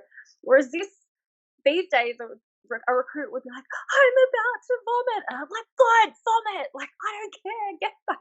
But then we started having to become a little bit more careful with injuries, particularly because you know, military is starting to align with normal WHS standards, workplace health and safety. So as soon as someone had a niggle, you'd be like, okay, off to sick parade. Like, you don't have the same ability to push, which is probably a good thing. It's probably saving people injuries. But at the same time, people can very easily fake being sick, and they can, mollycoddle, like they can kind of just bop along just using the system. And it's hard because it's like, I wanted to teach resilience, and I think one thing that when you do have the tools to be able to push people, you can build more resilience in them. But at the same time, it was probably too excessive back when I was a recruit. Like, there was things that were probably unnecessary, injuries that happen unnecessarily because of overzealous recruit instructors screaming and not caring about anyone's kind of pain. So there's a middle ground there, and yeah, it was, you just had to sort of operate within that and push when you could, and then send people to sick parade when they'd had enough, type thing. Be honest, Aisling, did you get a little thrill out of it though when you're chewing out like a 6 foot tall guy? Did you get a little bit of a power trip in that, knowing that you were able to chew him out? I did. I actually think my personality became a bit more bossy after that. Like, I think I, as much as like I enjoyed it, there were some days I just couldn't be bothered. Some days I'd be in a good mood and I'd go to do locker inspections, and locker inspections, if someone's socks wrong, you got to get annoyed with them. And sometimes I'd be in a good mood. I don't want to get annoyed with people. I don't want to have to tell people off. So I remember one day I was doing locker inspections in a good mood, and I was like, I had to walk out of the room, and I was like, all right, build it up. And I walked back and I was like, that's not good enough. But really, like, it was all an act. I didn't care. Sometimes I just didn't care, right? I didn't care about yelling them or telling them off their bad lockers. I don't care that it's not 32 centimeters long, their shirt, but sometimes I had to put that on a bit. And then I also think I was a bit more funny. Like, I would make threats, but in a funny way. I'd be like, I will fly kick you in the head, recruit. But they would laugh at me. There was a way I would do I don't know if other instructors could have gotten away with that, because that could have been, my recruit instructor's threatening to kick me in the head. But when I'd say, I think they would find it funny. But I enjoyed the relationships I was able to build with recruits. And it was very satisfying. You take someone day one, getting off the bus, they couldn't march, they had pretty shitty fitness, and then by the end of the 11 weeks, you'd get this person who built up, a lot of confidence in themselves. They'd pushed themselves, and they were so proud of themselves. And it was a really satisfying job. It was my favorite job I've ever had. It was the best job. The only reason I left was because 4.5 years is way too long to be a recruit instructor, because it's like you're meant to do 2 years. I just kept pushing along, but after that point, I had to move on. I couldn't keep yelling at recruits forever as much as I wanted to. Well, thank you for your service. That's awesome. That's great that you served your country and everything. And that's, yeah, I've talked to, I mean, it's not as much as I would think, but there's quite a few bodybuilders I've talked to that had military experience, and they always talk about how just the I don't really know how to word this, but like the scheduling of the military helps them with the scheduling of bodybuilding, where it's always like, oh, you got to get this done at this time, you got to do this at this, and just being able to schedule things. And that, a lot of people talk about how much that helps them. So I do say Yeah, that. I mean, definitely with punctuality, time management. I almost have anxiety attached to being punctual, making sure I'm getting certain things done. So yeah, the routine and timeliness and ticking everything you need to do off, that's definitely a military thing. It definitely helps me in bodybuilding as well. And even just pushing yourself, because like I said, I've had training sessions where I've vomited 3, 4, 5 times. There's a whole generation of Wait, wait, people. wait, wait, wait, wait. So after the first 1 or 2 times vomiting, you still say, "Hey, let's finish this up," and not like, "Hey, let's go home and just rest." No, I had instructors that would be doing sprints and would just keep Oh, vomiting. I thought you were talking about like weight training sessions. I was like, okay, that might be a Oh, thing. Okay, no, so in the military. Okay, good. I'm glad we cleared up because I thought that you were like doing like weightlifting sessions, and after the first few times, you're no. still going. I'm like, okay, we might need to have a talk actually. That's why I like my own sessions. If you've experienced these points of absolute torture and pain by being forced to do these excessive sessions, then that's going to set you up for a natural ability to push yourself. I've never personally vomited. I've been close to vomiting during my own sessions, but I've never gotten to that point. But I would say I'm definitely able to push pretty hard because of my past experience. Well, if you've gone through a certain level of trauma when it comes to forced exercise, anything and everything's easy after that point, you know. Even a hard session, I'm thinking, well, I haven't vomited 4 times, so this is not as bad as what I have been through before. Yeah, and the more it's just like reps, and with exercise, the more you do, the more you get that muscle memory and everything, and it really takes off. And I mean, when you do switch things up from powerlifting to bodybuilding, does it take any really adjustment in your body, especially with time under tension is a big thing that happens in bodybuilding. It's not so much in powerlifting. Do you have any area in that adjustment where it gets a little it's a little hard at first, or is it always like your body's just so used to making adjustments that it doesn't really affect you that much?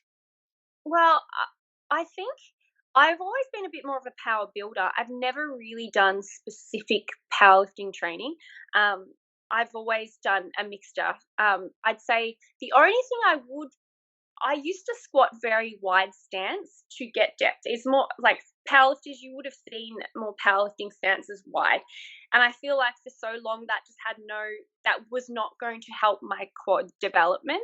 It was good for glutes and hamstrings, but having that wide stance was that I was doing to try and get, these bigger lifts on squats certainly was not helping with my quads.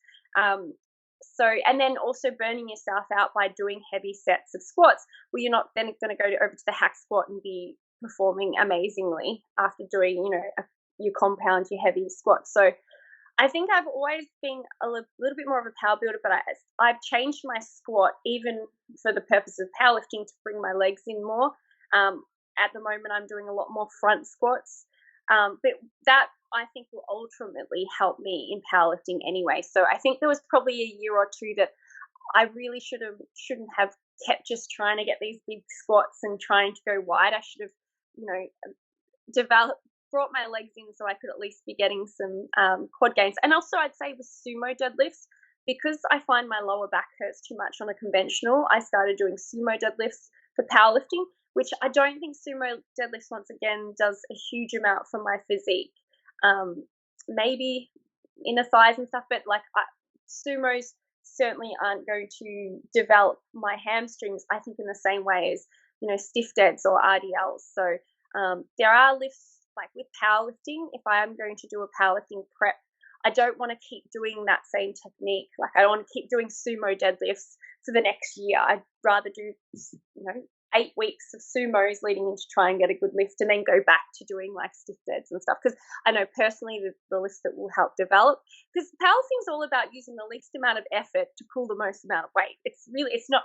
Whereas bodybuilding is, using the least amount of weight but using the most amount of effort. It's about trying to put the muscle under as much tension as possible. So two completely different aims. So as a power builder, I think I have to sort of keep monitoring the left and right of that. Am I just trying to pull as much weight right now, or do I want to keep that tension on the muscle? And I guess when I go into a bodybuilding prep 6 months out, I've really got to cut out all of that powerlifting mentality around just trying to get as much weight up as possible. It's about trying to feel the muscle on the lift. Well, and speaking of squats, there's videos of you just squatting guys that are like a foot taller than you, and there's one where the guy's like 100 kilograms, and I'm like, what the hell, Aisling? Like, that's just absolutely ridiculous. Like, I even sent you a message with that after I talked to you, because I didn't even see that on your page until after we talked the first time, and I was looking through your stuff, and I was like, wait, what the hell? So Well, I think squatting people is really a core exercise. I think you have to really have a really solid core because they'll just snap you in half because it's really more like a front squat.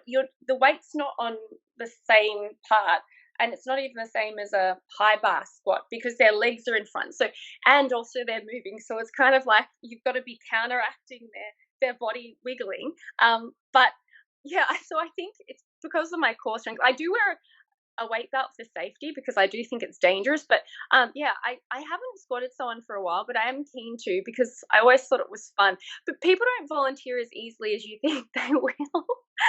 Guys don't trust you as much to do that, but it's fun. It's fun, and I think at the moment because I've been front squatting a lot, I think I would be all right. But I wouldn't recommend just grabbing a big person first. Start with a small person. Maybe start with a small female and work your way up. Yeah, that's how you get on like America's Funniest Home Videos if you start out with the bigger Yeah, people at first. But no, I will and say my jaw was on the floor when I saw that because I was like, here's 5'3" you, and there's like a 6 foot tall guy, and you're yeah. just squatting him like nothing, and I was like, yeah, Well, sometimes it's annoying because their legs are so long. So when you squat down, their legs are almost hitting the ground. So you've got to make sure they don't have too long of legs, or else they'll end up hitting the ground. But yeah, I like to do fun gym stuff like that though, just to keep it interesting. I think life would get too boring if you weren't doing weird random challenges like squatting humans and stuff like that. But at the same time, you've got to be careful because of injuries. So I can't be doing that sort of wild stuff every day of the year anymore. And I'm getting older now, so I've got to be more careful and have more understanding that the body isn't necessarily going to work the same way it was 3 years ago. So, but I do plan on squatting someone this year. Next year. You've given me well, that. if you're ever in the States, I'll volunteer just for the sake of content, everyone. I mean, might as well. I embarrass myself enough as it is with filming these at home or filming these workouts that I do with some of these guests. So might as well get it over with. But no, it would be a delight, and it would be hilarious too, being that I'm a full foot taller than you, just to see that visual of just Yeah, like, yeah, it would no, it would be fun. But okay, so not this is hard. what? It's not hard to be taller than me. Well, Yeah, hey, I've talked to some like 4'11", 4 foot or 4'10", 5 footers. So it's there. But like you said, there's so many times I've heard of people where it's just the cookie cutter workout plans where it's just, hey, come one, come all. The more individualized it is because everyone's body part is different. That's why I love asking the question when I ask people, what one body part really took off and what one body part really dragged behind, is because everyone's answer is different. Everyone's body's different. Genetics are different. Everyone has different areas that grow. And, I agree with you 100% that if you're doing the same thing where it's just like, hey, you're going to give two people the same workout program, it's like you're going to have two different results then. It's not going to, Yeah. it's just, And yeah. reassessing because if something's working or not working or a body part is still lagging, finding other ways to bring that up. So like even now going into my next time I compete and things I'm doing my off season, my coach, we've seen what I'm like lean now. So sometimes it's hard when you haven't gotten lean for a while to know what's hidden under all of that, because sometimes you think your legs are getting huge, but it's not. There's just a lot of fat on them. So sometimes you have to get quite lean to really see what your physique actually looks like. So for example, my coach, I did develop my hamstrings a lot, but I did know I look very different lean through the back of my legs because I put a lot of fat on my back of my legs, and it hides a lot of these details and stuff. And I guess as I got lean, my coach started to see that detail come through, and he was, wow, like that's awesome. But now he knows that what I look like lean, he can go, okay, well, the focus really needs to be quads or something, So even after you've competed, it's a good chance to go, all right, so let's really analyze what your physique looked like, because we got to see you 6% fat, we got to see all the muscles in all their glory, and now we can go away and we can work on those body parts that we need to bring up. So yeah. Do you have any funny prep brain fog stories? Oh, so I did a photo shoot and it was like a week out from comp, and I left my phone somewhere. I just had no ideas. The shoot went really well, and then I was like, oh no. So I was walking around it was a huge area. It was like, I don't know, a couple of it was like a 2 kilometers by 2 kilometer range, and I couldn't find my phone anywhere. And I was like, what do I do? And I was there for an hour and a half, and I said to the photographer, oh, you can just leave. I wasn't going to make him sit around and wait for me to find my phone. So I was like, and I was so tired, the photo shoot, everything. So I had to drive home, get my phone, my backup phone, drive to the shopping centre to get my SIM put into it and change it out and everything. And then I was like, okay, so let's just have one last look. And I went back down and I was searching for another hour and a half. And eventually I was about, when you're just about to give up, it was about to rain. I was about to give up. I was just like, I can't do this anymore. I just can't. Like, I don't care. It's $1,000 down the drain, whatever. Like, I'm just going to have to move on with my life. And then I just walked to this one random area. This one random bush called out to me. It was like full of bush and everything. This bush just looked at me and I was like, I have a feeling like psychic. And I went to the bush and I went through it and I was in the bush. And I was like, I didn't even remember going near that bush. Who knows how it ended up there? But it was just one of those moments where it was just, you just want to give up. When you're a kid and you've been lost, you just want to sit on the ground and just throw your arms in the air like, I can't do this anymore. That was like just one of my little mini breakdown moments, was losing my phone. But there was lots of other little mini things. But for the most part, I was pretty good during prep. It was just losing things. I just kept putting things down and not being able to pick them up. And I was getting really frustrated with my brain, like, because I was just making things harder for myself. Like going to the gym, I would grab my phone, but I'd put my headphones down. I'd go to walk out the day, and I'd put my phone down and grab my earphones, and then I'd be like, "Oh wait, where's my phone gone down?" And I'd just go round in circles, like just trying to get all of my items with me to get out the door was becoming harder, and you just get frustrated with yourself. So it's just things like that. And I think behind the wheel, I think I concentrated a lot harder because you're a little bit more spacey. So if I was reversing, I'd be doing like 60-point turns to get out because I was like, I don't know how far back. I have reverse cameras, but it's like judging like the distance. You're just not trusting any of your own normal instincts. So doing ridiculous parking really far away from shopping centres because I didn't want to have interactions in car sports. Just things like that. I think that's pretty normal though. How long afterwards do you feel like you finally start to get a little bit of it back after a show? I think pretty immediately. Like, I think everyone eats a bit and they get their normal spark back because I think it's also the mental drain, I think, of trying to like concentrate on what you're eating all day long. It sounds weird that you have to concentrate. It takes a bit of energy to focus on not eating badly or doing things wrong. And I think I had just more time on my hands, like, so I was able to give myself a bit more of a break in the afternoons because I started training 2 times a week in those final 4 weeks. So the afternoons I could rest a bit more and sleep got a bit better. So yeah, pretty immediate, like in the first week or so after comp, I was pretty good. It's similar to some of the other stories that I have, so from other people, but yeah, I just think once you get those first couple of meals, and you might get a good night's sleep after a while, and that takes care of so many things. Which, as you can tell, when talking about good night's sleep here, but how do you deal with the lack of sleep that you get during a prep? Are you able to still get a good night's amount of sleep, or is it one of those where you just have to power through it? I probably get an average of 4 hours a night, Jesus. and that's like that. But what's interesting is I have struggled with sleep post comp. It's only been since being on holiday. So for the last 2.5 months, I've been averaging 4.5 hours sleep. It's weird. I can function pretty well on 5. 5, I'm pretty good. Like that's a pretty good night for me. 5 to 6, I'm great. 4 to 5, I'm okay. Below 4 is when I do struggle, which I've been told that's not normal anyway to be really good on 5 hours sleep, but that's, I guess, how much I need. But I think I just can never continue. Even if I get 5, I can never get more than 3 hours straight. And it's only when I have a glass of wine, I have a couple of glasses of wine, that I can actually get more sleep. So I'm like, I've been staying at my sister's and I've been having, a couple of glasses each night and I've been sleeping amazing. But I'm like, there must be an alternative to having 2 glasses of Prosecco before bed. I'm like, surely there's another way to help with my sleep. But I think there's, I think now that I'm on holidays, it's been a really big year for me. I think I can get myself into a good routine. I think it's just been after comp, I was still flat out with work. So I think now over the holidays is a chance for me to get myself back into a good routine because it can take a long time. And I was getting not a lot of sleep, but I think I was running a lot on adrenaline. I think what people don't realize is prep is easy. I think prep's easier when it comes to motivation to train. Like as soon as comp's over, it becomes much harder to get the motivation to get up and go train with intensity, because it's almost like you've pushed everything into this one moment.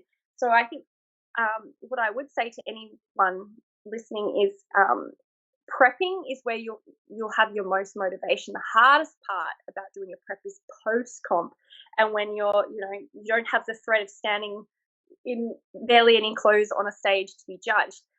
And the true athletes, in my opinions, and the people that last 8, 9, 10, 11 years are the ones that the true battle is post comp, when no one's there. You don't have anything to motivate you to get up to go train, and your next comp isn't just around the corner. It's going to be like a year and a half away. There's no immediate thing dangling in front of you. So yeah, I think post comp is probably always the hardest point for me, but I've been okay.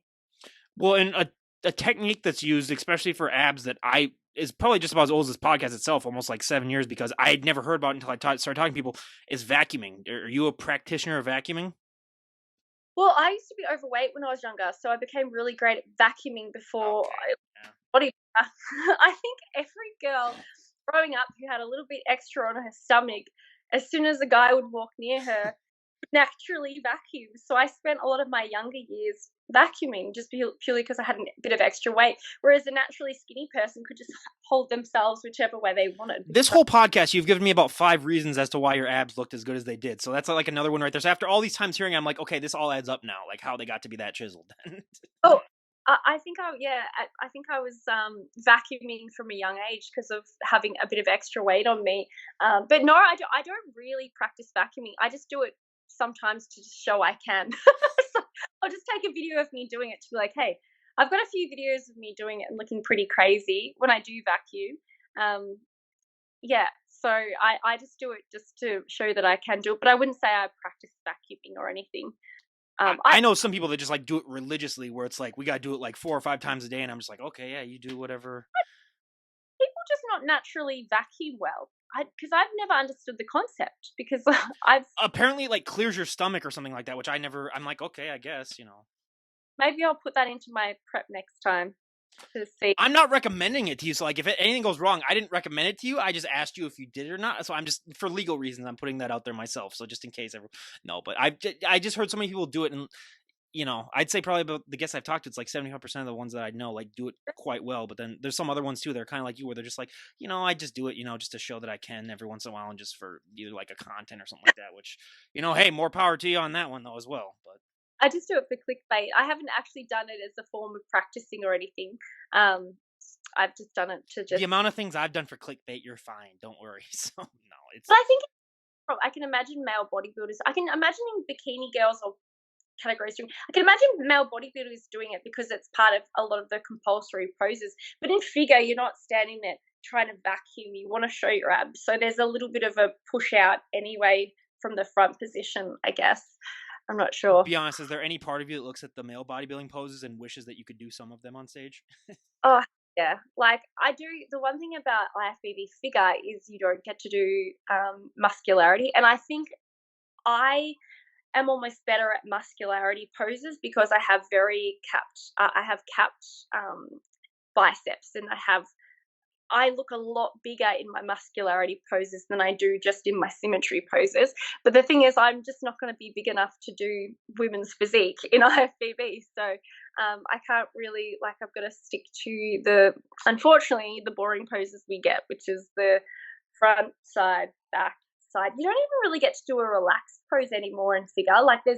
You can do it on your T-walks and whatever, but you're never putting relaxed. It's just front, side, back, side, front, side. You literally have 4 poses. And at my IFBB nationals, they quarter turned us 11 times and held us in positions for long. So, but we didn't get any variety. And by the time I was finished, I was like, can we put something new in here? Can you just say side triceps? Give us something. Well, I've said on the record that every single division, regardless, should be able to do a front double bicep at least. That should be like the one pose that no matter bikini, no matter what, because that's the bodybuilding. I mean, that's the bodybuilding pose. Let's be completely honest. That's the one. If you were to ask anyone in the general public what bodybuilding pose is, they'll do that one. That's, that should be regardless of how much big you are or anything like that. That's, to me, that's bodybuilding. But when it comes to figure, the hardest pose for so many people is flaring those lats, or the hardest thing for a lot of people. I've talked to so many people, and I mean, you'll meet the freak every once in a while that just was able to do it, after a few times, and they're just blessed to be able to do it. But I've talked to some people where it takes years. How long did it take you to be able to do it? And do you have any tips for people? Because I know you do posing sessions as well with people. So what tips do you have for people on how to flare the lats? Because that is the death of so many people's dreams when it comes to bodybuilding. A tip I have is on back day when you're doing lat pull down, straight after a set, try and engage them then.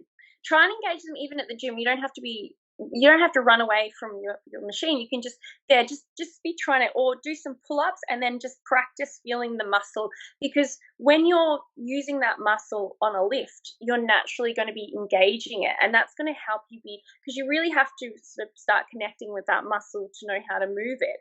And the easiest way to get that muscle switched on is actually in the gym doing certain lat movements. So I would say, if you're really struggling, next time you're doing lat pull downs, you're doing pull-ups or anything that's engaging that, really feel that muscle out and start practicing just touching it and, feeling it switch on, and then move into you trying to pose in front of the mirror once you've done those exercises and stuff. So yeah, use the gym as an opportunity when you're training to try to feel that muscle so that you can eventually. How long did it take you before you finally felt like you got a good hang of it? Not very long. I think maybe one posing class. What?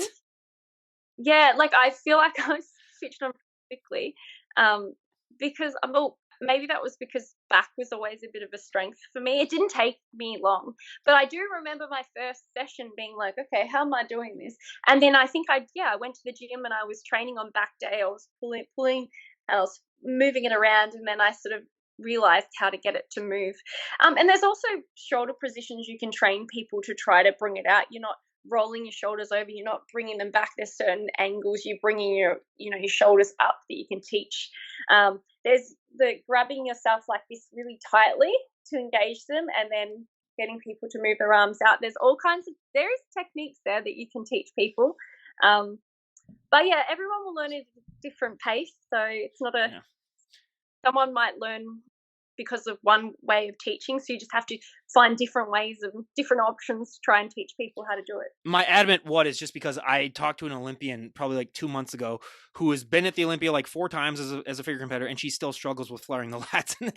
And then to hear you were just like, oh, after my first posing session, okay. And I'm not saying you're perfect at it, but I'm just saying it's hilarious just to see how different people struggle with different things in bodybuilding, because everything is so minute and so specific that it's just that's why I love hearing these stories where it's like, oh, I didn't really struggle with that much, and then another person's like, no, it's the death of me. I hate it. See, I reckon that person's just really humble, and probably that too. Flaring their lats is probably like they're flaring them, but not as much, because there's always people's standards for themselves. I mean, we are talking about bodybuilding, so if it's like maybe like a quarter of an inch not as big as they think it should be, then they're probably going to say like, oh, I suck at it. And believe me, I hear that all the time too. So, and I always got to remind people, it's like, you are still in better shape than 99.99 repeating % of the general population. So, enjoy that as well. But yeah, just the little things that pop up are just, hilarious. And how long, when you got into the sport, did you take to all of a sudden say like, hey, I want to give people tips with posing and I want to help with posing coaching? We did it back in 2017 under Nat Kitney, who I've gone back to. So in 18, so about a year and a half into doing figure, I started to teach posing. Figure really wasn't very popular back then, and there wasn't many posing teachers for it. And I always, I don't have a background in dance or anything. High school productions, is that a background in dance? I'm not sure. But you were born as Little Orphan Annie. You're going to have at least somewhat of a talent in productions of dancing. Let's be honest. But I did feel like I was able to particularly help people create routines for themselves, and I took pretty quickly to being able to pose, and this is when I was in ICN, so I was doing muscularity rounds, because in the 2 other federations I competed in, you got to do muscularity rounds. So I really enjoyed it, and I'm a bit of a people person, so posing isn't just about being good at teaching posing, it's also about making people feel comfortable and making it's almost like a mini counselor at the same time, because you're trying to support them into comp and giving them confidence, etc. So I did it back in 2017, but it was only recently when I did do the prep for this show, I thought, you know what, I just love going to bodybuilding shows and watching other people and being part of people's journey. And so it's not actually really about like it's about me just finding my way into other people's journeys and being able to like live vicariously through them when I'm not actually getting on stage myself. So almost like a mum who wants to live through her children, I'm like, I will have posing clients so I can go to competitions and, you know, share a little bit of their journey, because I do love bodybuilding so much and I like comps. What's the biggest struggle that you deal with help when it comes to people, or what's the biggest issue that they usually come to with when it comes to posing? Well, I was going to say you hit the nail on the head. Is actually lat activation tends to be a really big one, and that's probably the thing you teach really early on. Is because if you're not activating your lats, you're gonna nothing. The shape You're gonna have a Quasimodo out there with like a one bigger lat than the other, and you're just well, the shape's not going to be there. Ultimately, you want to create the best shape for your client, and lat activation is a huge part of that big little big, and it's in all categories. Yeah, I'd say lat activation, and I think maybe walks too. I think particularly in figure, don't forget, figure girls tend to be a little less. A lot of them aren't coming from those dance backgrounds. They're a little bit less prissy naturally. We tend to be a little bit more tomboyish. So I mean, I do remember one posing client I had back in 2017. She was a bricklayer. So you can imagine she she carried herself in a way that was just not very graceful. But you know, she had to have nice lats being a bricklayer. She had an incredible body. Like her physique was incredible and her conditioning was great. But it was just about like getting her to walk without, you know, she'd kind of do. I called it the bricky strut, because the bricklayer strut. And I realized I couldn't take what she naturally walked in the time I had with her and just make her into this graceful swan. But I sort of used the way she walked and just made it a little bit more of a strut. So it was her own little interpretation of a walk forward. It was still refined enough, but it definitely was her style, which was a unique style. But I think that's sometimes what you have to do is take whatever someone naturally is like and not try and completely overhaul them, especially if you don't have time, but use it, give them confidence. And yeah, the only thing was I called it the bricky strut, like the bricky strut. But one time I was like, all right, let's go, bricky slut. I was like, oh, I meant to say bricky strut. What did you call me? I was like, no. But yeah, so I think that would be really difficult to train initially for most people, especially in heels. Not everyone's been walking stilettos their whole life, so yeah. Yeah, and that's one thing that I could change if I would about the figure division at all too, is like get rid of the high heels. Let's be honest. Like these people suffer enough as it is. You don't got to have them walking on eggshells going on that stage. It's like have them in their feet. If they want to walk in heels, they can walk in heels. Like I'm not saying that they shouldn't be able to, but like let's be honest. Like you're making it already hard enough as it is having them be that dieted down on that stage. Just let them go barefoot if they want. That's at least, you know, what I've been saying. Wear some pretty comfy shoes. I'm not good in heels myself. Yeah.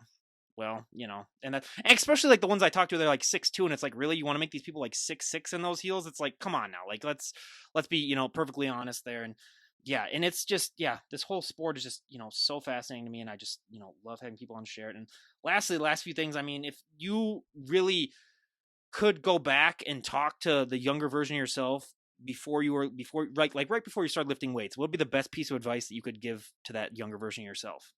I'd tell her much earlier before I started to start training.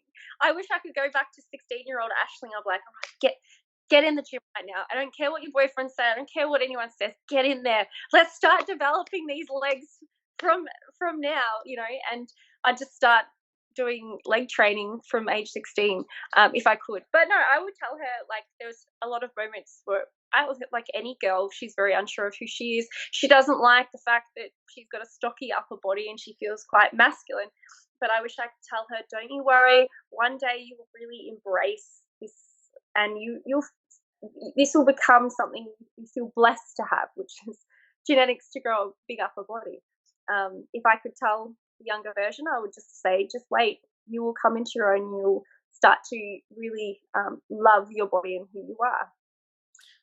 Yeah, that's great advice. And I will say, Unfortunately, biceps are not a thing that are really that prominent for figure. It's not something that you really have to work on, but you still are blessed with that. So the last body part that I will ask you about what you train, because being the gym bro and me, just, arms are everything. But so what do you do for biceps? And most importantly, triceps, because most people do not understand that triceps, you have nice triceps. It really does help, maybe hide some lacking biceps.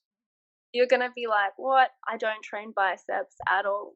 At all. And that's why, like, I don't train them. They just grow. I don't train forearms. I don't train biceps. And this is why I think sometimes people I hate her, everyone. No, I'm well, kidding. the thing I've got people, I'm out here busting, trying to train legs 3-4 times a week. I mean, there's people that just legs just grow like this. But I would say anyone, or I always think in my head, I never judge someone with a lagging body part. I never look at someone and go, oh, they've got bad calves. It's probably because I don't ever train them, or they've got bad quads, they've got bad biceps. They probably don't ever. No, I don't, because I know I've got body parts I train so often and so hard, and they don't grow. And then I've got biceps that do grow, and I don't even have to do anything. So I just think, for anyone out there, always have a level of sympathy for other people with lagging body parts, because you might not have that lagging body part, but never assume they're not training them. And that's the same as beef and biceps. I'm blessed with genetics in them, so I understand that's just how the body works sometimes. And then triceps, I do dips, but I guess not consistently. So I do a little bit of triceps here and there, but really not a lot, because I think my program just doesn't really have it, because when you've got a generally programs for figure girls aren't doing biceps, they're not doing triceps, and so yeah, they just Well, she's the walking representation of life isn't fair, then, I guess, for the gym bros that really like training upper body. But like she said, she struggles in legs, so at least we can have some solace in that, where we're just like, hey, okay. Because if you would say that, like, hey, legs were great too, then I would hang up immediately after starting to talk to you and be like, okay, this is not fair. So, no. But again, and I've yet to meet one person that has every body part take off, where it's no one has ever been blessed that much. And like I said, if they did, I would immediately hang up, because they're not worth talking to then. If they're anyone perfect. They'll have nothing to offer this podcast. They're too perfect, and they don't understand us normal people and our lagging body parts. I will say the people that I hate more than I've met a handful of them. My dad has a friend like this guy is probably like 63 years old right now, and he could eat 5 Snickers bars a day and he wouldn't gain an ounce of fat. He's one of those freaks. Well, yeah. See, they're also hard too. And I do think the hard thing about the fitness world, there's a lot of things I find, but I think there is so many different messages different fitness influencers give the general public. One is you'll see someone a girl my size, being like, I eat 3,000 calories a day and blah, blah, blah, blah. But there's so many factors that go into it, and they'll show their meals that are huge, not necessarily unhealthy, but these huge meals. And if you get other people looking at that, who maybe don't have the best metabolisms and aren't training as much, it can be quite confusing. There's a lot of really mixed messages happening. And I do think, I have a personal opinion that people exaggerate how much they're eating, particularly smaller girls. I think they are secretly starving themselves some days, because I don't know, I could be wrong on this, but I know for me, I'm certainly not on 2,000-3,000 calories during a prep. My calories are definitely get low during a prep, not unhealthily, but that sometimes I do see people talking about their calories. I'm like, well, how are you getting this? Even I'm like this. And I know another thing is there's additional supplementation people can take, and you've got these influencers that are on certain extra supplements to try and keep them lean, and they're telling people who aren't on these, the general public. So, and I don't know what the right answer is, but I do know in the fitness world there's some confusing messages, and just like girls with amazing glutes who show these glute programs and sell them for exorbitant amounts, glute exercises that we know aren't growing the glutes they have, and your average person's like, wow, I can get the exact same glutes, and it's just not realistic. So just had to add that in at the end. Yeah. No, absolutely. And so I was going to talk to you about your injury, because you had said, because the last time we talked to you, that was the first time that you trained shoulders in a while. So what happened, and how did you do mentally, most of all, mentally not being able to train as much? Look, it's hard because shoulders are my thing. That's when I go to the gym and I'm able to be like, all right, watch out, everybody. I'm here. I'm here to train chest because chest. When I'm good, I'm doing sets of 80 on bench, and I was getting up to 25 kilos each side for 8 to 10 reps and things like that. So I can earn a bit of street cred on my arms and shoulders, and I feel pretty good about them. So it's been hard. When I did go to the gym, I think it's not necessarily shoulder, it's more in my in here. So on inclines, I feel it most on inclines and bench, so it's more in the chest. So I just have to be careful getting the weights actually into the position. Once they're in the position, it's not too bad, but it's just being careful. And I think I need to continue to be careful for the next 2 months. So I'm just sort of working around it. I'm feeling my own body. I think the best way to manage an injury is just listening to your body, especially as a bodybuilder, because you can't just not train an area. You can't just go, okay, no, can't touch anything to do with the area. But at the same time, you have to be very careful. So I think after years of training, you start to know what's hurting, what's probably aggravating something. So I'm just trying to really feel my body and work within that. I'm going to do shoulders again tomorrow. So I'm just doing shoulders like once a week now, just to, and not going too crazy. And maybe in a month or so, reassess and start pushing the envelope a bit more so I can sort of recover. And it's, again, everyone, it's important to realize the difference between pain and injury, because I know so many people that they feel like a slight discomfort in their shoulder, and then they might go, take some time off when it's like, no, it's just pain. But then I also know other people where it's like, yeah, you've dislocated your shoulder, and then you still go to train it the next time, and then you like permanently mess up your shoulder. So yeah. I think when you have been training for long enough, you sort of, I would love if this was just me. Oh, silly Aisling. She's just had a little bit of muscle soreness, and here she is mistaking it for. I would love that. I would love it if this was just me being weak and not. But I do know I'm stupid, and I ignore injuries, and I probably have a minor tear in there, and I'm just trying to push through it. I think most people have been training this long. If they think they're injured, they are injured. And being a military recruit instructor so long, I had probably 4,000 recruits come through. So I've been able to see and analyze so many different humans and how they react to muscle soreness. And there are definitely people that think they're injured and not injured. And I definitely know I'm not one of those people that are hypochondriac and think I'm injured when I'm not. So. That is definitely huge. And yeah, I mean, Aisling, we cannot thank you enough for coming back on and, talking with us again. You're an absolute delight. Like, you're one of the easiest guests that I've had to talk to. And you're one of those handful of people that you have an open invite literally whenever you want. You just send me a message and I'll, move a mountain to get you back on. Like, no, and I'm being serious. Like, you're a delight. And yeah, I honestly, you're going to be one of the handful. I try not to root for guests because I talk to so many of them that I don't want to seem fair, but I will be, rooting for you. So what shows are you planning for next year? Season B next year. Season B tends to get the most amount of competitors in Australia. I think that's probably because it's summer and people want to live their best life and drink lots of beers and have the time of their life. And it's, people tend to prefer to prep over the winter time. I don't know if that probably similar to America, but obviously your December is our summer. So is it the other end? Yeah, it's usually summers when most of the good shows are, and then like once it gets closer to the fall, that's around it too. But yeah, I'd say definitely in the summertime. Yeah, that's when a lot of like June, July. Yeah, it's usually around. Yeah. So I'm gonna do season B next year. Just because I had such a good cruisy prep, and yeah, I think I don't know, I love it. I want to get back on stage again. So. Heal this injury and then get back on stage. Well, I do have to ask this too because we are a week away from it for Christmas. Do you guys do anything special for Christmas? What are your plans?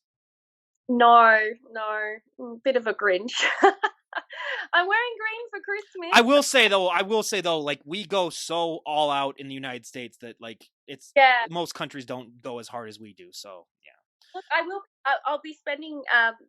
I will probably do have a Christmas dinner and stuff, but yeah, my sister and I tend to be not Grinches, but yeah, it's just not a big occasion. What about you?